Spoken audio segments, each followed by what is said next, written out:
আসসালামু আলাইকুম প্রিয় বন্ধুরা, সবাই কেমন আছো? চলে এসেছি আজকে খুবই মজাদার একটা রেসিপি তোমাদের সাথে শেয়ার করব বলে। আজকে তোমাদেরকে কাঁচা টমেটো দিয়ে এই রকম মজাদার একটা রেসিপি করে দেখাবো। আশা করি রেসিপিটা খুবই ভালো লাগবে। তো চলো রেসিপিটা তোমাদের সাথে শেয়ার করে দেই। তার জন্য এখানে আমি হাফ কেজি কাঁচা টমেটো নিয়েছি। এটাকে ভালো করে ধুয়ে এইরকম পাতলা পাতলা করে পিস করে কেটে নিয়েছি। এখন চলে যাচ্ছি চুলায়।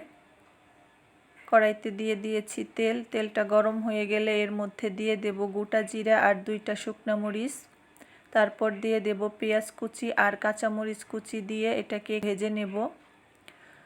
তো আমার রেসিপিটা যদি তোমাদের কাছে ভালো লেগে থাকে প্লিজ বন্ধুরা লাইক কমেন্ট শেয়ার করে দিও। আর যারা নতুন বন্ধু আছো আমার চ্যানেলটা সাবস্ক্রাইব করে আমার পাশে থেকে যেও। অনেক বন্ধুরা আছো ভিডিও দেখো কিন্তু লাইকতে ভুলে যাও। প্লিজ একটা লাইক দিয়ে তারপরে একটু কষ্ট করে ভিডিওটা দেখে আমাকে ফুল ওয়াচ দিয়ে দিও বন্ধুরা। তোমাদের একটা লাইক কমেন্ট আমাদের কিন্তু কাজ করতে আরও বেশি উৎসাহিত করে। তাই সব বন্ধুদেরকেই বলছি প্লিজ একটা লাইক দিয়ে তারপরে ভিডিওটা দেখে নিও। তো আমি এর মধ্যে পেঁয়াজটা ভাজা হয়ে গেছে। এখন দিয়ে দিলাম পরিমাণ মতো লবণ আর দিয়ে দিলাম অল্প একটু হলুদের গুঁড়া আর মরিচের গুঁড়া দিয়ে এখন টমেটোটা দিয়ে দেব। শীতের সময় এই রকম কাঁচা টমেটো দিয়ে এই রকম মজাদার রেসিপি বানিয়ে নিলে খেতে কিন্তু খুবই ভালো লাগে। বিশেষ করে গরম ভাতের সাথে এই রকম টক একটা টমেটোর রেসিপি থাকলে তার কোনো কথাই নেই। এটা কিন্তু পাকা টমেটো দিয়েও করা যায়, ওইটাও কিন্তু খেতে আরও বেশি ভালো লাগে। তো এটাকে আমি একটু ঢাকা দিয়ে রাখবো সেদ্ধ হওয়ার জন্য।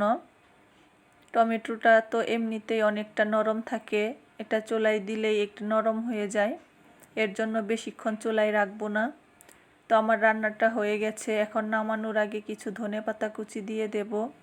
এই শীতের সময় যে কোনো রান্নার মধ্যেই ধনেপাতা কুচিটা দিলে আমার কাছে কিন্তু খুবই ভালো লাগে, ফ্লেভারটা খুব সুন্দর আসে, খেতেও খুবই ভালো লাগে। তো আমার রান্নাটা হয়ে গেছে, এখন নামিয়ে ফেলবো। নামিয়ে তোমাদেরকে পরিবেশন করে দেখাচ্ছি কতটা লোভনীয় হয়েছে। তো তোমরা একবার বাসায় এই রেসিপিটা অবশ্যই ট্রাই করো, বানিয়ে খেয়ে কেমন হয়েছে কমেন্ট করে জানিও। তো আজ এই পর্যন্তই, ভালো থেকো সবাই, আল্লাহ হাফেজ।